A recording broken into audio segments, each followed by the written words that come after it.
अस्सलाम वालेकुम नाजरीन, स्मार्ट न्यूज़ में खुश आमदीद। शुरू अल्लाह के नाम से जिसकी रहमत उसके गज़ब पे हावी है।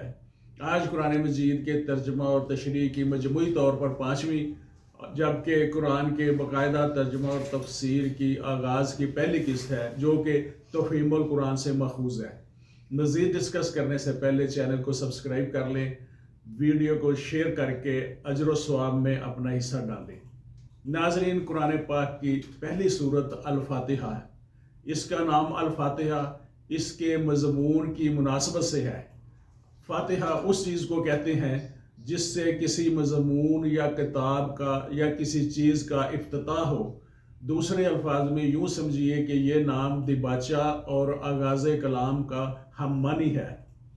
ये नबूवत मुहम्मदी सल्लल्लाहु अलैहि वसल्लम के बिल्कुल इब्तदाई ज़माना की सूरत है, बल्कि मोतबर रवायात से मालूम होता है कि सबसे पहली मुकम्मल सूरत जो नाज़ल हुई वो सूरह अल-फातिहा है। इससे पहले सिर्फ मुतफर्रक आयात नाज़िल होती थी जो सूरह अलक, सूरह मुज़म्मल और सूरह मुदस्सर वगैरह में शामिल हैं। दरअसल ये सूरत एक दुआ है जो खुदा ने हर उस इंसान को सिखाई है जो उसकी किताब का मुतालिया शुरू कर रहा है। किताब की इब्तदा में इस सूरत को रखने का मतलब ये है कि अगर तुम वाकई इस किताब से इस्तिफादा करना चाहते हो तो पहले खुदावंद ताला से ये दुआ करो।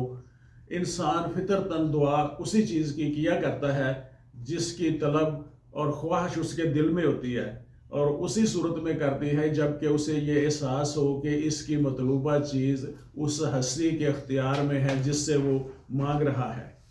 बस कुरान की इब्तदा में इस दुआ की तालीम देकर गोया इंसान को ये तलकीन की गई है कि वो इस किताब को राह रास्त की जुस्तजू के लिए पढ़े, तालिब हक़ की सी जहनीत लेकर पढ़े और ये जान ले कि इल्म का सरचश्मा खुदावंद आलम है।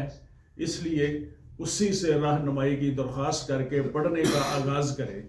इस मज़मून को समझ लेने के बाद ये बात खुद ही वाज़ेह हो जाती है कि कुरान और सूरह फातिहा के दरमियान हकीकी ताल्लुक़ किताब और इसके मुकदमा जैसा नहीं बल्कि दुआ और जवाब दुआ जैसा है। सूरह फातिहा एक दुआ है बंदे की जानब से और कुरान खुदा की जानब से इसका जवाब दुआ है। बंदा दुआ करता है कि ए परवरदिगार मेरी रहनुमाई फरमाओ। जवाब में परवरदिगार पूरा कुरान उसके सामने रख देता है कि ये है वो हदायत और रहनुमाई जिसकी दरख्वास्त तूने मुझसे की है। अल्लाह के नाम से शुरू करते हैं। बिस्मिल्लाहिर्रहमानिर्रहीम। पहली आयत जो है, जो आगाज़ का पहला आयत है, अल्हम्दुलिल्लाहि रब्बिल आलमीन अर्रहमानिर्रहीम। अल्लाह के नाम से जो रहमान और रहीम है। तारीफ़ अल्लाह ही के लिए है जो तमाम कायनात का रब है, रहमान और रहीम है। इस्लाम जो तहज़ीब इंसान को सिखाता है, इसके कवायद में से एक कायदा ये भी है कि वो अपने हर काम की इब्तदा खुदा के नाम से करे। इस कायदे की पाबंदी लेकर अगर शऊर और खलूस के साथ की जाए तो इससे लाजमन 3 फ़ायदे हासिल होते हैं।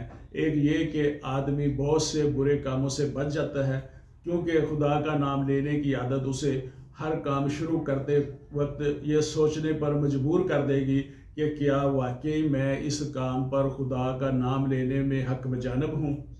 दूसरे ये कि जायज़ और सही और नेक कामों की इब्तदा करते हुए खुदा का नाम लेने से आदमी की जहनीत बिल्कुल ठीक सिमत अख्तियार कर लेती है और वो हमेशा सही तरी नुक्ता से अपनी आदत का हरकत का आगाज़ करेगा। तीसरा और सबसे बड़ा अहम फ़ायदा ये है कि वो खुदा के नाम से अपना काम शुरू करेगा तो खुदा की ताईद और हमायत उसके साथ शामिल हाल होगी। उसकी कोशिश में बरकत डाली जाएगी और शैतान की फसाद अंगेजियों से उसको बचाया जाएगा। खुदा का तरीका ये है कि जब बंदा इसकी तरफ तवज्जो करता है तो वो भी बंदे की तरफ तवज्जो फरमाता है। सूरह फातिहा असल में तो एक दुआ है, लेकिन دعا کی ابتدا اس ہستی کی تعریف سے کی جا رہی ہے جس سے ہم دعا مانگنا چاہتے ہیں. گویا اس امر کی تعلیم ہے کہ دعا جب مانگو تو مہذب طریقے سے مانگو. یہ تہذیب کے خلاف ہے کہ منہ کھولتے ہی اپنا مدعا بیان کر دیا جائے. تہذیب کا تقاضا یہ ہے کہ جس سے دعا مانگ رہے ہیں پہلے اس کی خوبی، اس کی بڑائی، اس کے احسانات، اس کے مرتبے کا اعتراف کیا جائے. تعریف جس کی بھی کی جاتی ہے وہ کسی وجہ سے کی جاتی ہے. ایک یہ کہ بجائے وہ خود حسن و خوبی اور کمال رکھتا ہو، قطع نظر اس کے کہ ہم پر اس کے ان فضائل کا کیا اثر ہے. دوسری یہ کہ وہ ہمارا محسن ہو اور ہم اطراف نعمت کے جذبہ سے سرشار ہو کر اس کی خوبیاں بیان کریں. اللہ تعالیٰ کی تعریف ان دونوں حیثیتوں کے حساب سے اور ہماری قدر شناسی کا تقاضا بھی ہے اور اسلام شناسی کا تقاضا بھی ہے کہ ہم اس کی تعریف بیان کریں. یہ کہہ کر تعریف اللہ ہی کے لیے ہے بہت بڑی حقیقت سے پردہ اٹھا دیا گیا ہے، اور وہ حقیقت ایسی ہے جس کی پہلی ہی ضرب سے مخلوق کی دنیا سے جڑ کٹ جاتی ہے. دنیا میں جہاں سے جس شکل میں بھی کوئی حسن، کوئی خوبی، کمال ہے، اس کا سرچشمہ اللہ ہی کی ذات ہے. ملتے ہیں اگلی قسط میں.